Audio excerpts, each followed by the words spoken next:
Merry Christmas to you, Kasumi. Maybe not.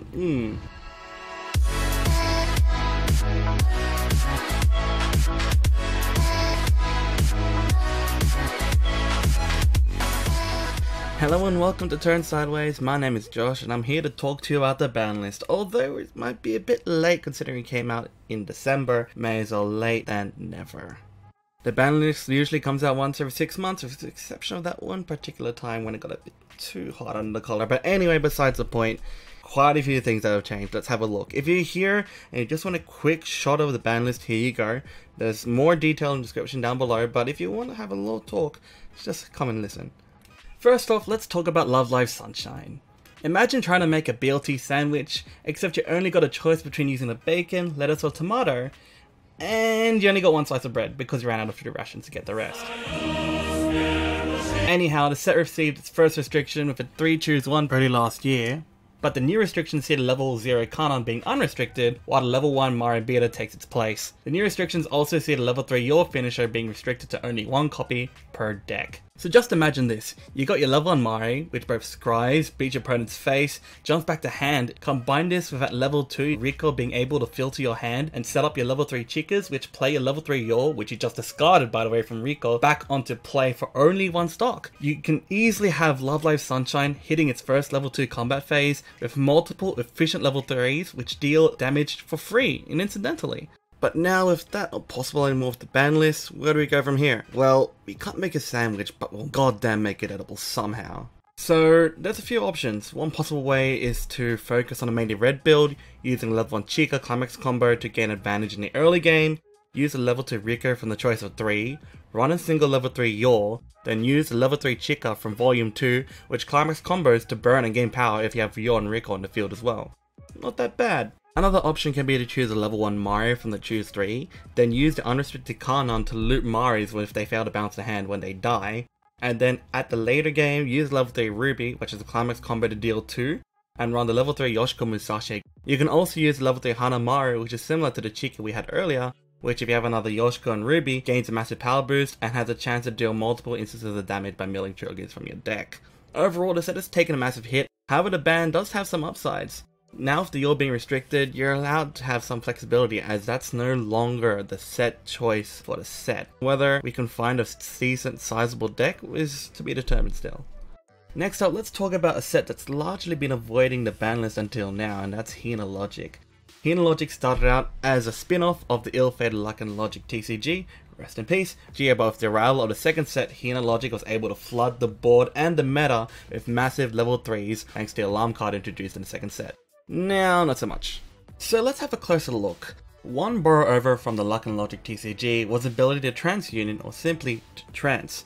You take 2 characters on board, merge them and search your deck for the card that represents a combination of the 2 and put that card on the battlefield and using those 2 characters you merged as markers. Now imagine having this particular card in clock and in addition to you grabbing that character, you search for any character and put it into your hand.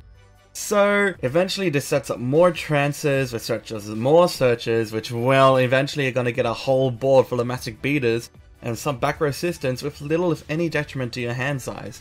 So what are the options for an Analogic player?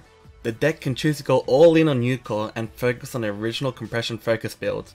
However, it'll need to find and keep its pieces early and can't tutor for them like they used to. Similar to how the Sweets deck from Niseko used to work, if that deck was ever good to begin with in the first place. Players can otherwise opt into running the alarm still and use Nina as their optional choice instead. Minus soul damage is still a pain and a threat to deal with, however this makes the deck more reliant on the Climax combo to keep their board and you'll be burning just as much stock as you make while doing so.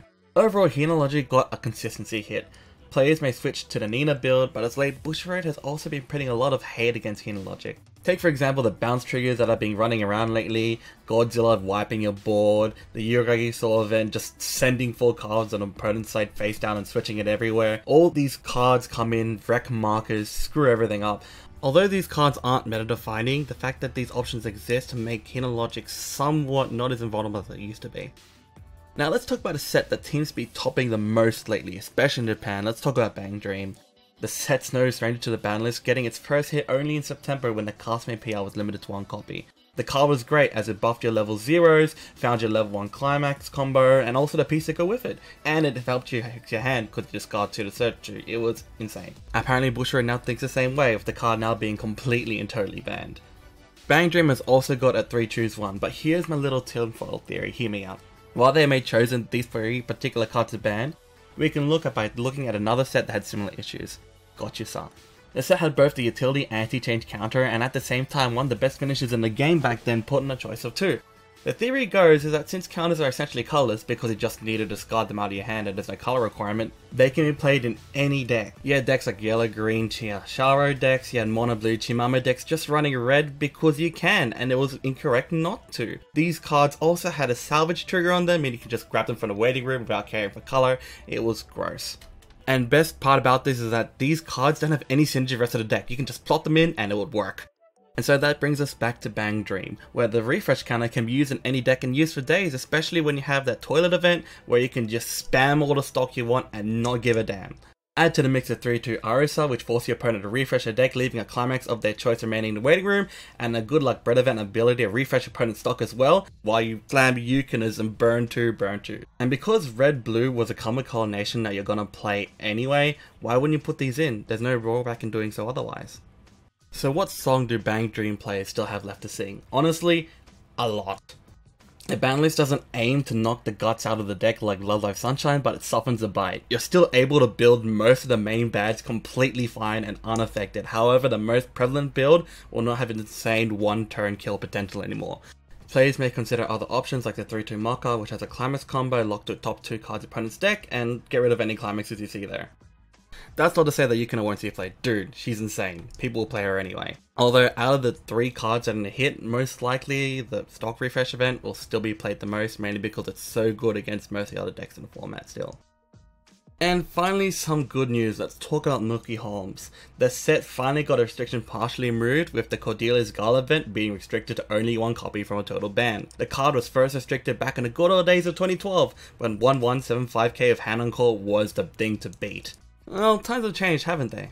Honestly, this move I think is a reflection of Bushiroad's modern design policies. The game has moved away from the times of efficient heals, heal looping, and 8 gates to being more aggressive. Ever since finishes became better and better, more cards just do nothing but deal damage.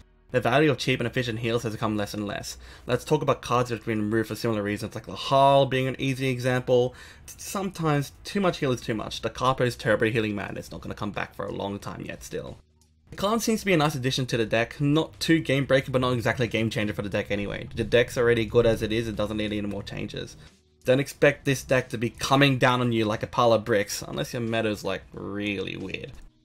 And that just about wraps it for a quick talk about the Boundless coming in February 1.